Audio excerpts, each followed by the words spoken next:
Começa agora. Diário Econômico PicPay. Uma análise das principais informações que impactam os mercados, A economia global e do Brasil. Apresentação Marco Caruso. Bom dia, pessoal. Hoje é sexta, dia 7/6 e este é o seu Diário Econômico. Os mercados chegaram então no principal dia da semana com um tom melhor do que a gente largou.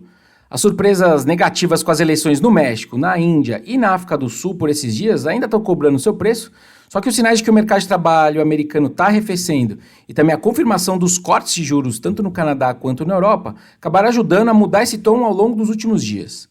Antes de falar do BCE e do payroll de hoje, vale trazer alguns pontos sobre as eleições pelo mundo. O primeiro é que a desconfiança com a capacidade preditiva das pesquisas eleitorais voltou para o papo de mesa de bar, o que acaba impondo um certo alerta precoce, vamos dizer assim, para as eleições que estão para chegar na União Europeia, no Reino Unido e nos Estados Unidos, esse sim daqui uns 5 meses. Na verdade, esse ano, os eleitores de mais ou menos 40 países, que dá mais ou menos também 40% da população mundial, vai ter escolhido novos políticos até dezembro. O segundo ponto é que o noticiário do México de ontem alimentou aqueles temores do mercado.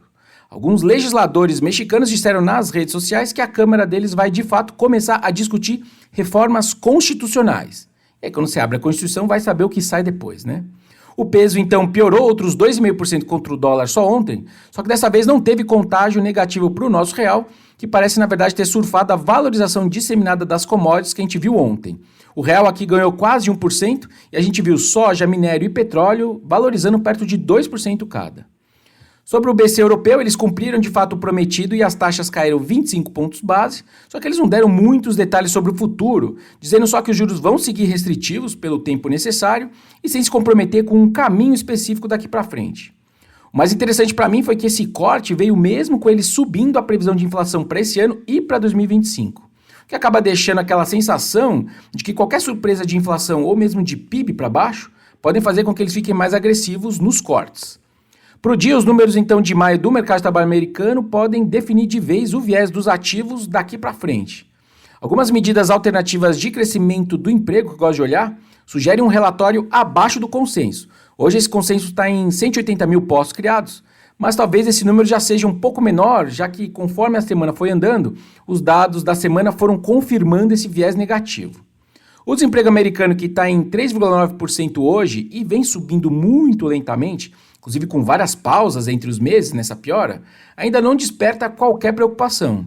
Só que seguindo uma regra de bolso, que na verdade ela é academicamente frágil, mas é olhada por parte do mercado, se o desemprego americano cruzar os 4,2% em algum momento para frente, talvez aí sim desperte alguma discussão de antecipação de cortes de juros, porque diz a tal da regra de bolso que uma recessão americana está mais perto sempre que o desemprego americano sobe meio ponto percentual de um ano para o outro.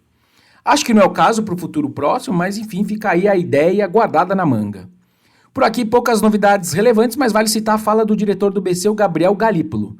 Ele reconheceu que a desancoragem das expectativas de inflação incomodam e que a função do comitê é reagir.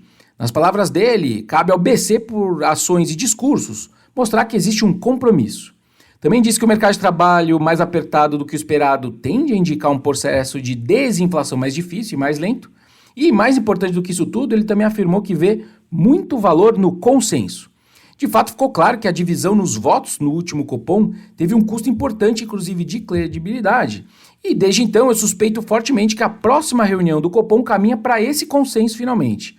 Essa minha visão de que eles vão costurar esse consenso nessa próxima decisão não era esperada por ninguém com quem eu conversei sobre Selic esses dias, mas pode passar a ser. Bom, ainda mais se o câmbio seguir pressionado como a gente está vendo agora e se as expectativas de inflação não pararem de piorar. De qualquer forma, isso seria positivo, se eles vierem com consenso, isso seria positivo porque iria contra as narrativas de um BC mais leniente com a inflação nessa segunda metade do governo Lula. Bom dia, bons negócios e sorte sempre. Você ouviu? Diário Econômico PicPay. Uma análise das principais informações que impactam os mercados, A economia global e do Brasil. de segunda a sexta, às 6 da manhã, no Spotify e YouTube.